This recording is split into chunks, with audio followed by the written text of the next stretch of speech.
ডিম্পল দাস আৰু উৎপলা কলিতা এওঁলোকৰ বিবাহ সম্পন্ন হয় আৰু অভ্যৰ্থনা অনুষ্ঠানলৈ মোক নিমন্ত্ৰণ জনায়। মই সুদূৰ গুৱাহাটীৰ পৰা এওঁলোকৰ ঘৰলৈ মোৰ বাইকখন লৈ পেলাই ওলাওঁ আৰু তাত গৈ গাঁৱৰ এই বাইকখনেৰে মই তেওঁলোকৰ ঘৰলৈ আহোঁ। তেওঁলোকৰ ঘৰ পাঠশালাৰ কৰ্দৈগুৰিত আৰু সোমাই গৈ ইমান এটা ভাল পৰিৱেশ, গাঁৱৰ যিটো পৰিৱেশ, এয়া তেওঁলোকৰ অভ্যৰ্থনা অনুষ্ঠানৰ দৃশ্য হয়। আৰু এনেদৰে তেওঁলোকৰ ইয়াত যিখিনি সজোৱা হৈছে কইনাজনী সেইদিনাখন আকৌ এয়া ডিম্পল দাস, তেওঁৰ বন্ধু অফিচৰ যিখিনি তেওঁলোকৰ বন্ধু বান্ধৱী তেওঁলোকে আহিছে। তেওঁলোকে এনেদৰে সকলোকে খবৰ লৈছে, মাত এষাৰ দিছে। গাঁৱৰ যিটো পৰিৱেশ, বহুত এটা ভাল পৰিৱেশ গাঁৱত। আমাৰ চহৰৰ বিয়া আৰু গাঁৱৰ বিয়াৰ মাজত বহুখিনি পাৰ্থক্য থাকে। ময়ো তাতে তেনেদৰে এটা ফটো উঠোঁ তেওঁলোকৰ লগত স্মৃতি হিচাপে ৰাখিবৰ কাৰণে। আৰু তেওঁলোকৰ তাত এতিয়া এনেদৰে সেই কৰাৰ পিছতে যেতিয়া সকলোৱে ফটো উঠিলোঁ, তাৰ পৰা আঁতৰি পেলাই এয়া তেওঁলোকৰ বন্ধুবৰ্গখিনিয়ে এনেকৈ ফটো উঠায়। আৰু মই তেতিয়া তাৰ পৰা অকণমান ওলাই গৈ তেওঁলোকৰ যিখিনি খোৱা বোৱাৰ ব্যৱস্থা কৰা হৈছে তালৈ বুলি গৈছিলোঁ।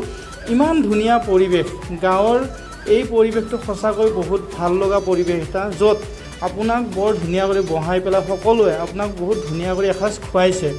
আপুনি আমাৰ গুৱাহাটীৰ বিয়াখনত কি হয়, লৈ ফুৰিব লাগে, মানে যিটো বুফে ছিষ্টেম, তাত বহুতে লাজ কৰে বস্তু ল'বলৈ বা খাবলৈ। গাঁৱত এটা ভাল পৰিৱেশত এনেদৰে শেষত গৈ পেলাই ধুনীয়া কৰি তেওঁলোকে মোৰ বুলেটখনত এনেকৈ দুই এটা ফটো উঠে। মোৰ সঁচাকৈ বহুত ভাল লাগিলে গাঁৱলৈ আহি, কাৰণ আমি সৰুতে গাঁৱলীয়া পৰিৱেশৰ মাজতে ডাঙৰ দীঘল হোৱা, হয়তো এতিয়া আমি গুৱাহাটীত থাকোঁ চহৰত, কিন্তু গাঁৱৰ পৰিৱেশ সম্পূৰ্ণ সুকীয়া। আৰু যি ৰাস্তা ঘাট বহুত ধুনীয়া হৈছে এতিয়া গাঁৱে ভূঞে সকলোতে, ভিতৰুৱা যিমানেই নহওক ৰাস্তা ভাল। আৰু সকলোখিনি তাত ঘূৰা ফুৰা কৰি অৱশেষত মই তাৰ পৰা বিদায় লৈ আকৌ মই কিছু গাঁও অঞ্চলত ঘূৰিব যাওঁ, গৈ পেলাই আহোঁ। কিন্তু এটা কথা সঁচাকৈ বহুত ভাল লাগিলে যে গাঁৱৰ যি খোৱা লোৱাৰ ব্যৱস্থা বহুত ভাল, এতিয়াও সেই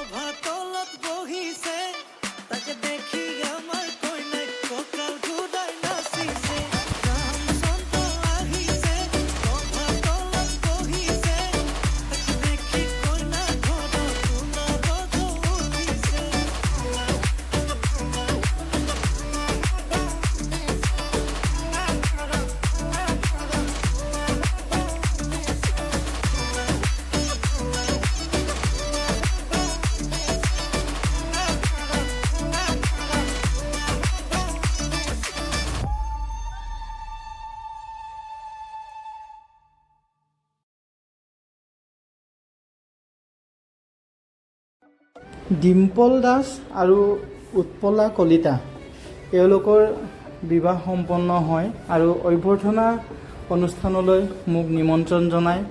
মই সুদূৰ গুৱাহাটীৰ পৰা এওঁলোকৰ ঘৰলৈ মোৰ বাইকখন লৈ পেলাই ওলাওঁ আৰু তাত গৈ গাঁৱৰ এই বাইকখনেৰে মই তেওঁলোকৰ ঘৰলৈ আহোঁ। তেওঁলোকৰ ঘৰ পাঠশালাৰ কৰ্দৈগুৰিত আৰু সোমাই গৈ ইমান এটা ভাল পৰিৱেশ, গাঁৱৰ যিটো পৰিৱেশ, এয়া তেওঁলোকৰ অভ্যৰ্থনা অনুষ্ঠানৰ